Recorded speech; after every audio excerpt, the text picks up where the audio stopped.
this economy turned around under the leadership of the new Patriotic Party. We also, as I just went through for you, the mismanagement of our economy by the National Democratic Congress.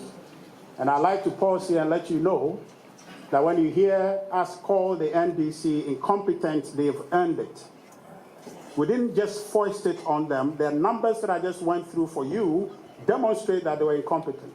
Because how do you explain to me that your father left you wealth, that you inherited an economy that was growing at 7.2% with the benefit of oil, and then in 2010, 2011, the economy shot to 14%, and you watch that wealth dwindle all the way to 3.7, and you walk away, and then today, you want to tell us that you're not incompetent. They are incompetent, and the evidence here supports that. It is not ours. It's not our label. It's a label they have earned themselves, and we should gladly call them that.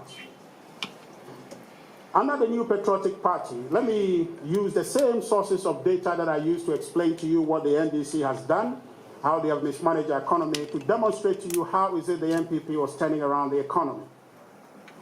In terms of GDP in 2017, quickly after we took over from the NDC, and ladies and gentlemen, I invite you to verify these numbers. And when they come to your studios again and they are telling you MPP was reckless, MPP mismanaged, tell them that you saw this number here today. And in fact, if you don't, I'll say that later.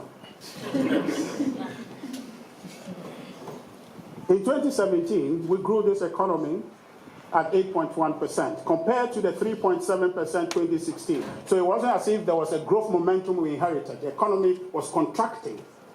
And this government, this same government, took that economy in 2017 and grew it 8.1%. In 2018, we grew the economy again 6.3%. In 2019, this economy grew by 6.5%. And in 2020, the economy grew at 0.5%, and we'll talk about that. If you stick a paper or a pin there, we'll talk about the 0.5% growth in the economy later. In the real sector, industry under the NPP grew at the highest recorded number yet, at 16.7%. So at this point, if NPP is telling you that Ghanaians are doing well, you can tell because there's growth in the industry sector.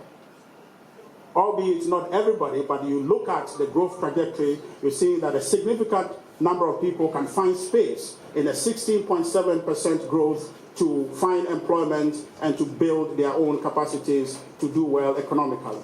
Our Greek sector grew by 8.4%, and the services sector grew by 4.3%. Industry grew under the NDC, so altogether, if you look at the 16.7%, industry grew from the very mournful 0.5% under the NDC to 16.7%. You can generously say that a 17% under NPP immediately after taking over a dwindling economy. The Greek sector also grew from the dismal 2.7% in 2016 to 8.4% in 2017. Now here, you'll hear the very appreciated Planting for Food and Jobs having made some significant difference here as a policy. Friends from the media, the implication of this data, as we have just reviewed, means that under the NPP, the vulnerable in our society, the poor, and indeed the vast majority of Ghanaians fared much, much better under NPP in 2017. And here is where I like to remind you again that data is sacred. You can verify this and you will realize the truth of the matter. Okay, so there's a graph here that we have for you to demonstrate, give you a pictorial view of what is it that the performance has been under the NPP across the sectors, the economy and in the real sector. Economic performance under NPP, we are continuing. So, ladies and gentlemen, overall, the evidence we have shown you in terms of GDP growth, I think the picture is on there, you can see the imagery. The growth reports that we're just giving you by the NPP shows a 7% average growth through 2017, 18, and 19. 3%, so 2017, 8.1, 2018, 6.3, and 2019, 6.5, and then 2020, where we'll talk about later, 0.5%. So the data will also show you that there's a graph of that. So let's look at development in the monetary sector under the MPP, depreciation. In 2017, and you can quickly compare this with what I just told you about the NDC and strike the difference.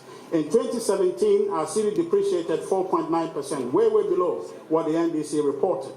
In 2018, 8.4, way below what the NDC experienced. In 2019, 12.9%, way below what the NDC reported. In 2020, 3.9%, way below what the NDC performance would show. The city performance in February 2020 was among the best in the world when it appreciated, the city rather appreciated by 4.7% against the US dollar. So let's look at developments in the monetary, the development in the monetary policy sector, inflation. Now in 2017, today we're talking about inflation, and it is this same government, and I will go and talk about what the situation looked like today. But when this government took over from the NDC, when inflation, their exit inflation was about 15.4%, I just showed you that. In 2017, when we came in from 15.4%, we brought it down to 11.8%. In 2018, we brought it down further to 9.4%. In 2019, we brought inflation down to 7.9%. In 2020, it went up marginally to 10.4%. Now, this is nothing compared to what the NDC returned. And if you see a graph that we've done, you'll see that from the high 15.4%, it went all the way down up until 2020. And you know why in 2020, we'll explain that. So we're looking at economic performance under MPP, monetary sector development policy rate. We talked about the policy rates under NDC. Under the new Patriotic Party in 2017, we inherited it at 25.5% from the NDC. We brought it down very, very quickly in 2017 to 20%. Ladies and gentlemen, we're using a lot of numbers today because you can imagine the numbers and know what is it we're talking about. We brought it down from 25.5% to 20%, just immediately after taking over from them. Your question you want to ask yourself is that why in the world is NDC not able to bring it down? Why were they not able to bring it down? They will tell you IMF and the rest. They were still on the IMF, but they didn't bring it down. In 2018, we brought it down further to 17%. In 2019, we brought it down to 16%. In 2020, it came down to 14.5%. This is the record of the MPP. And what this means, ladies and gentlemen, in sum total, is that cost of money reduced. Money became cheaper. But at the same time, one of the indicators for you is that when money is cheaper, the propensity is that inflation will be there. But you saw the reduction in the cost of money under NPP, but then you didn't see inflation go up. In 2017 it was 11.8, and it went down to 9.4 in 2018, and went down to 7.9 in 2019. All the while, in 2019 especially, the cost of money in this country, the base determinant was 16% from the Bank of Ghana. But then inflation kept going. So that tells you that the economy itself was generating growth. There wasn't anybody playing with the numbers. They like to use that word also. Nobody played with the numbers, because if you see the parallel analysis that if money is cheap, when there's plenty of money chasing goods and the goods are not there, then you have inflation. But if money is cheaper, with the evidence I just showed you, it means that there's more money and there's more goods. So the price did not escalate. That's the principle. That is how it works. So you can't trick the thing. It's real. It's like real life. You're either alive or you're dead. So The summary, I'll tell you, and I think by now you have formed that conclusion yourselves. You have helped, we have helped you with this evidence cure yourself from the NDC propaganda that this government has mismanaged the economy. We have not mismanaged this economy.